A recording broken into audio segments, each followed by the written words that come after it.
hal ini penting. Itu kami juga ingin menjelaskan bahwa sistem kami pada prinsipnya berjalan dengan baik. Namun kami juga menyadari gitu dengan dinamika perkembangan yang ada, kita ada hal-hal yang memang harus kita perbaiki. Gitu. Ini pembelajaran yang baik buat kita. Jadi Inspektorat Jenderal itu adalah sebagai satu unit di Kementerian Keuangan yang melakukan pengawasan, tentu berupaya dan terus menjaga integritas pegawai. Nah, kita di Kementerian Keuangan punya sistemnya yang kita sebut kerangka kerja integritas atau integrity framework. Nah, kerangka integritas ini intinya kita konsepnya adalah kolaborasi pengawasan. Jadi dalam mengawasi integritas atau pegawai itu ada yang kita sebut 3 lines of defense atau 3 lines model. Jadi kita punya lini pertama, lini kedua, dan lini ketiga. Nah, lini pertama ini adalah pimpinan unit atau manajemen. Lini kedua adalah unit kepatuhan internal di masing-masing unit eselon 1. Kemudian unit eselon 3 adalah Inspektorat Jenderal. Nah, itu begitu. Nah, dalam 3 model ini kita juga ada 2 stream atau ada 2 area, yaitu pencegahan dan penindakan.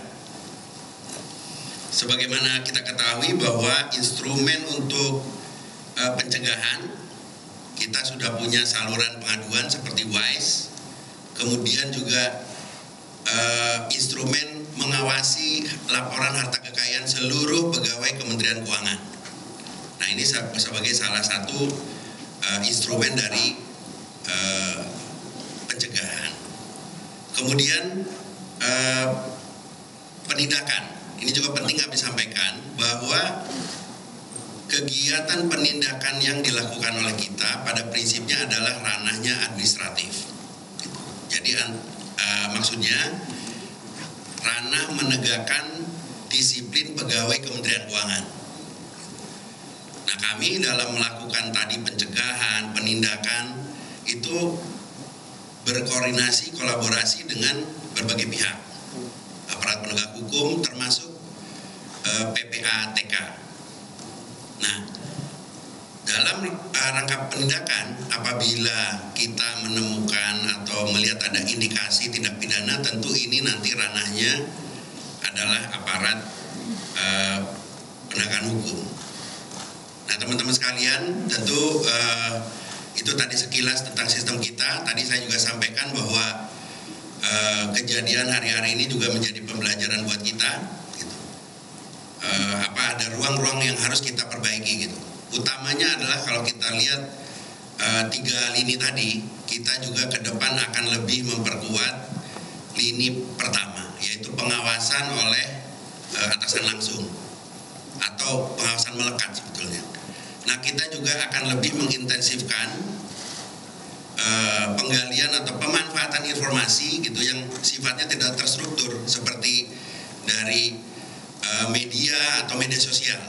Jadi kami melihat juga bahwa pengawasan ini adalah tanggung jawab kita semua, dan bahkan kami berpikir bahwa pengawasan masyarakat itu efektif gitu, harus kita perkuat ke depan.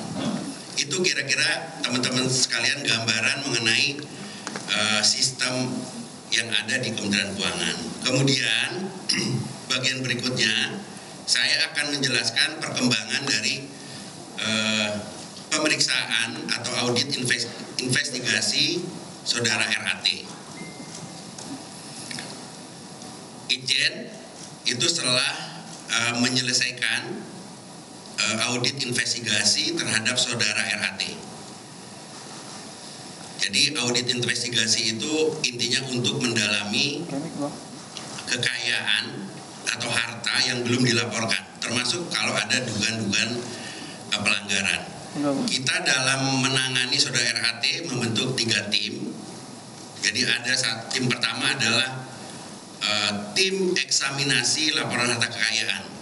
Jadi kita memeriksa laporan yang bersangkutan. Nah, adapun hasil tim eksaminasi laporan harta kekayaan, hasilnya adalah Itjen telah meneliti seluruh harta yang dilaporkan dan mencocokkan dengan bukti kepemilikannya. Kemudian dari hasil eksaminasi kita bahwa terdapat beberapa harta yang belum didukung oleh bukti atau bukti otentik kepemilikan. Kita menemukan seperti itu. Kemudian dalam tim ini juga Itjen melakukan penelitian yang mendalam atas harta yang ada di media sosial, baik itu video, foto, dan lain sebagainya. Itu tim pertama. Jadi tim ini juga adalah nanti bahan untuk tim investigasi, ada tim ketiga. Nah, tim kedua adalah tim penelusuran harta kekayaan yang belum dilaporkan. Adapun hasilnya untuk tim ini terdapat hasil usaha sewa tidak sepenuhnya dilaporkan dalam harta kekayaan. Jadi ada yang tidak dilaporkan. Yang kedua, tidak sepenuhnya melaporkan harta berupa uang tunai dan bangunan. Yang ketiga, sebagian aset diatasnamakan pihak terafiliasi. Jadi pihak terafiliasi itu bisa orang tua, kakak adik, teman, seperti itu. Nah, kemudian tim investigasi dugaan fraud hasilnya adalah sebagai berikut. Terbukti yang bersangkutan tidak menunjukkan integritas dan keteladanan dalam sikap, perilaku, ucapan, dan tindakan kepada setiap orang baik di dalam maupun di luar kedinasan dengan tidak melaporkan LHKPN secara benar, tidak patuh dalam pelaporan dan pembayaran pajak, serta memiliki gaya hidup pribadi dan keluarga yang tidak sesuai dengan asas kepatutan dan kepantasan sebagai ASN. Itu yang pertama. Yang kedua, tidak melaporkan harta kekayaan kepada pejabat yang berwenang sesuai dengan ketentuan peraturan perundang-undangan. Yang ketiga, menjadi perantara yang menimbulkan konflik kepentingan terkait dengan jabatannya.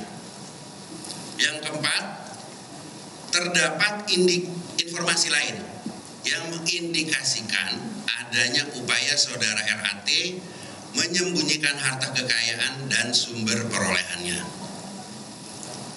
Nah, dari hasil atau temuan bukti dalam audit investigasi itu, Inspektorat Jenderal atau Irjen merekomendasikan untuk memecat saudara RAT. Usulannya sudah disampaikan dan Ibu Menteri sudah menyetujuinya. Nanti mungkin selanjutnya akan dijelaskan oleh Pak Sekjen proses selanjutnya.